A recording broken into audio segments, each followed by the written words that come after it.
రీసెంట్గా మీ ఆధ్వర్యంలో గద్దర్ అవార్డ్స్ని అద్భుతంగా నిర్వహించారు. Thank you very much. So మీకు ఎలాంటి ఫీడ్బ్యాక్ వచ్చింది? Yeah, definitely after 14 years Telangana government Telangana form అయిన తర్వాత చేసిన ఈ అవార్డ్ ఫంక్షన్కి ఈజ్ ఎ బిగ్ అప్లాజ్. అంటే ఫస్ట్ ముందు అందరు వావ్ అన్నారు. సో ఒక అద్భుతంతో పాటు అక్కడక్కడ విమర్శలు కూడా సర్వసాధారణం. విమర్శ లేకుండా అద్భుతం ఎప్పుడూ ఉండదు. కొన్ని విమర్శలు కూడా విన్నాను. సో విమర్శలు అనేటి ఎప్పుడు వెతికి విమర్శించడం, ఉన్నదాన్ని ఆస్వాదించకుండా లేని దానికోసం విమర్శ చేయడం అర్థమైంది నాకు అది. సో అందుకే ఇటు గవర్నమెంట్ సైడ్ నుంచి కానీ, అటు ఇండస్ట్రీలో మెజారిటీ పర్సంటేజ్ కానీ, ఇటు మీడియా వాళ్ళ దగ్గర నుంచి కానీ, అందరి దగ్గర నుంచి వీక్షించిన వాళ్ళ దగ్గర నుంచి కానీ వెరీ గుడ్ అప్లాస్. మనకి ప్రశంసలతో పాటు విమర్శలు అనేవి సహజం, కానీ ఆ విమర్శల్లో సహేతుకంగా అనిపించినాయా, మీ దృష్టికి వచ్చినాయా? అంటే point of views, me point of view మీకు ఉంటుంది, నా పాయింట్ ఆఫ్ వ్యూ నాకు ఉంటుంది. సో పాయింట్ ఆఫ్ వ్యూలో ఉన్నప్పుడు నా పాయింట్ ఆఫ్ వ్యూ నాకు రైట్ ఉంటుంది, విమర్శించిన వాళ్ళ పాయింట్ ఆఫ్ వ్యూ రైట్ ఉంటుంది. అంటే ఇక్కడ ఇండివిజువల్స్ వదిలిపెడితే ఇండస్ట్రీ పాయింట్ ఆఫ్ వ్యూలో చెప్పండి. నాకు ఇండస్ట్రీ పాయింట్ ఆఫ్ వ్యూ అయితే ఇంకా డైరెక్ట్గా ఏం రాలా. మరి నాకు తెలిసి మీకు తెలిసి అని వస్తే చెప్పచ్చు. నేను ఫీల్ అయింది, ఇప్పుడు కాంతారావు గారి పేరు మీద అవార్డు ప్రకటించారు, కానీ వాళ్ళ కుటుంబ సభ్యుల్ని ఇన్వాల్వ్ చేయకపోవటం, అంటే ఫస్ట్ టైం వాళ్ళ పేరు మీద ఒక అవార్డు ఇచ్చినప్పుడు వాళ్ళ కుటుంబ సభ్యులను కూడా ఇన్వాల్వ్ చేసి ఉంటే బాగుండేదేమో అనిపించింది. అదొకటి. ఇన్వాల్వ్ చేయలేదంటే అంటే వాళ్ళని వాళ్ళ కుటుంబం నుంచి ఎవరినైనా ఆహ్వానించి వాళ్ళ చేతుల మీదుగా. లేదు, వాళ్ళ అబ్బాయి వచ్చారుగా, వాళ్ళ అబ్బాయిని నేనే రిసీవ్ చేసుకున్నానుగా, నేనే కూర్చోబెట్టానుగా. అంటే అవార్డు ఇచ్చేటప్పుడు కూడా వాళ్ళని కూడా ఇన్వాల్వ్ చేసి ఉండాల్సిందేమో అనిపించింది నాకు. ఓకే, అదే అంటున్నాను నేను. ఇప్పుడు అది మీ పాయింట్ ఆఫ్ వ్యూ. ఇప్పుడు గవర్నమెంట్ దగ్గర నుంచి జరగాల్సిన కొన్ని ఏవైతే ఉంటాయో ఇవన్నీ యాడ్ చేసుకుంటూ వెళ్తే స్ప్రెడ్ అవుతూ ఉంటాయి. దానికి ఒక ప్రోటోకాల్ ఉంటుంది. మేమేంటి అవార్డ్స్ని ప్రోటోకాల్ని ఫాలో చేస్తూ రెగ్యులర్గా కాకుండా ఎప్పుడు ఒక ప్రైవేట్ ఫంక్షన్లు ఎలా అయితే జరుగుతాయో అలా ఎందుకు చేయకూడదు, ఒక గ్రాండియర్గా ఎందుకు చేయకూడదు, ఇప్పుడు ఆఫ్టర్ 14 years జరుగుతున్న ఈవెంట్ని ఒక వావ్ లాగా ఎందుకు చేయకూడదన్న ఐడియాతోనే సీఎం గారు, డిప్యూటీ సీఎం గారు, అలాగే కోమటిరెడ్డి గారు వీళ్ళందరి సలహాల మేరకు వర్కౌట్ చేయడం జరిగింది. ద సేమ్ టైం పైడి జయరాజు గారికి అది నేను కొంచెం మేజర్గా అది ఫీల్ అయింది. సరే, ఇవన్నీ సహజం అనుకోండి. అంత ఫంక్షన్ అయిపోయిన తర్వాత మీరు ఎఫ్డిసి బోర్డ్ అయిన ఎండి గారితో కలిసి ఒక ప్రెస్ మీట్ పెట్టారు. అందులో మీరు ప్రభుత్వ పరంగా ఇచ్చే అవార్డులను తప్పనిసరిగా స్వీకరించాలి, దీనికి డుమ్మా కొట్టకూడదు అని మీరు ఒక అభిప్రాయం వ్యక్తం చేశారు కదా.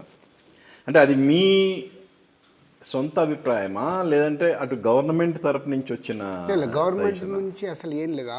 ఆ press meet intention first event ఇంత అద్భుతంగా జరిగినందుకు అందరికీ థ్యాంక్స్ చెప్తూ, ఆ రోజు కొంతమంది మీడియా వారికి కరెక్ట్గా, అంటే వాళ్ళ ఆర్గనైజర్స్ ఎవరైతే ఉన్నారో సరిగ్గా చూడలేదు, చిన్న చిన్నవి జరిగాయని నా నోటీస్ రాగానే నేను ఇమ్మీడియట్లీ ప్రెస్ని పిలవండి అన్నాను. పాయింట్ 1. దానికి అందుకే ఎవరికన్నా ఎక్కడన్నా తప్పు జరుగుంటే క్షమించండి అని ఒక చైర్మన్ బాధ్యతగా చెప్పా. 1. 2, ఆ రోజు సండే రోజు చంద్రబాబు గారు ఏపీలో 4 o'clock అపాయింట్మెంట్ ఇచ్చారు ఫిలిం ఇండస్ట్రీకి అని. 4 రోజుల ముందు ఫైనల్ అయిన ప్రోగ్రామ్ని సాటర్డే నైట్ క్యాన్సిల్ అయింది అని తెలుసు. ఎందుకు క్యాన్సిల్ అయిందని తెలిసినప్పుడు ఇట్లా షూటింగ్లలో కొందరు బిజీగా ఉన్నారంటే అందరు అవైలబుల్గా లేరు, అందరు రావట్లేదు అనే దాంట్లో అది 2వ పాయింట్. 3వ పాయింట్, ఇక్కడ తెలంగాణ గద్దార్ ఫిలిం అవార్డ్స్ జరిగినప్పుడు చాలామంది మార్నింగ్ ఫోన్ చేసి అందరూ వచ్చుంటే బాగుండు, ఇండస్ట్రీ అందరూ ఉంటే బాగుండు అనేది ఒక కంప్లైంట్ లాగా మాట్లాడారు చాలామంది మీడియాలో. కానీ అక్కడ నేను చాలా ఫాలో చేశాను. ఇవన్నీ రీజన్తో ఆ రోజు నేను పర్సనల్గా ఎఫ్డిసి నుంచి ప్రెస్ మీట్ పెట్టాను. గవర్నమెంట్ కానీ ఎవ్వరు అసలు ఈ రోజు వరకు, ఆ రోజు నుంచి ఈ రోజు వరకు ఈవెంట్ అయిన తర్వాత సీఎం గారు షేక్ హ్యాండ్ ఇచ్చి శబాష్ అనేసి వెళ్ళారు. డిప్యూటీ సీఎం గారు ఈవెంట్ అయిపోయే వరకు ఉన్నారు. యాక్చువల్ సీఎం గారు ఆ రోజు మాకు ప్రోటోకాల్లో మాకు వాళ్ళు అలాట్ చేసిన టైం ఓన్లీ 1 hour.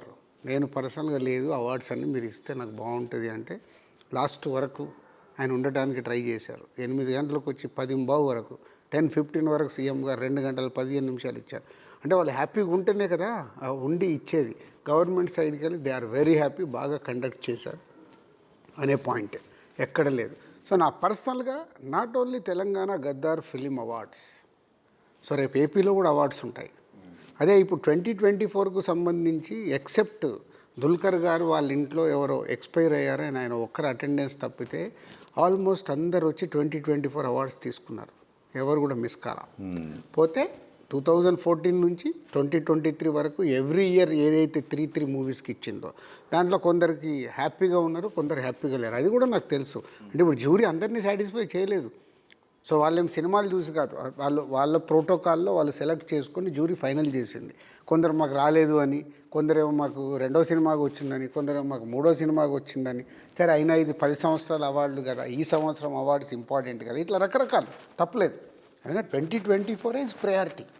10 సంవత్సరాలు తెలంగాణ ఫామ్ అయిన దగ్గర నుంచి సీఎం గారి దగ్గర నుంచి ఒకళ్ళు ఇచ్చే అవకాశం ఉంటే ఎవ్రీ ఇయర్ ఒక సినిమాకి ఇవ్వండి అనేది ప్రపోజల్ వస్తే జ్యూరీ వాళ్ళు 3 ఫిలిమ్స్గా అడిగారు. మళ్ళీ వాళ్ళకి అప్రూవల్ చేయించిస్తే ఎవ్రీ ఇయర్ 3 ఫిలిమ్స్గా. కాబట్టి టోటాలిటీగా అద్భుతంగా జరిగింది. ఎవరిని దాంట్లో కంప్లైంట్ చేయాల్సిందే. నా ప్రెస్ మీట్లో అండర్లైన్ చేసింది ఫ్యూచర్. అది అయిపోయింది. ఫ్యూచర్లో ప్రభుత్వాలు పిలిచినప్పుడు ఇండస్ట్రీ నుంచి మేము ముందు ఉండి వెళ్ళి వాళ్ళతో స్నేహభావంతో మేము పనిచేసుకోవాలి.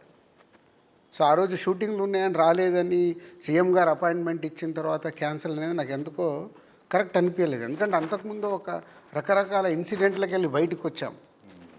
డిప్యూటీ సీఎం గారు మీరు సీఎం గారిని కలవలేదన్నారు. సీఎం గారు పిలిచినప్పుడు మనం వెళ్ళాలి కదా, అపాయింట్మెంట్ ఇచ్చినప్పుడు. షూటింగ్ క్యాన్సిల్ చేసుకోండి, మనకి షూటింగ్లో ఎవరికేదో జరిగితే క్యాన్సిల్ చేయమా, ఆ ఇంటెన్షన్. అట్లీస్ట్ ఫ్యూచర్ కన్నా ఇలాంటి తప్పు జరగకుండా నేను కొంచెం కరాఖండిగా మాట్లాడాలి, కరాఖండిగా చెప్పాలి అనేది నేను మాట్లాడుతున్నాను. కొందరికి అది నచ్చకపోవచ్చు, నాకు యాటిట్యూడ్ అనుకోవచ్చు, నా ఏది బిహేవియర్ అనుకోవచ్చు, ఏదన్నా అనుకోని. ఇప్పుడు 22 సంవత్సరాలైంది నేను ప్రొడ్యూసర్, 30 సంవత్సరాలైంది సినిమా ఇండస్ట్రీకి వచ్చి అన్నీ చూసేసాను. కొత్తగా చూసేదేం లేదు ఇక్కడ. నేను నెక్స్ట్ అట్లీస్ట్ డ్రైవ్ జరగాల్సిన డ్రైవ్ పద్ధతిగా ఉండాలనే ఈ స్టేట్మెంట్ ఇస్తున్నాను.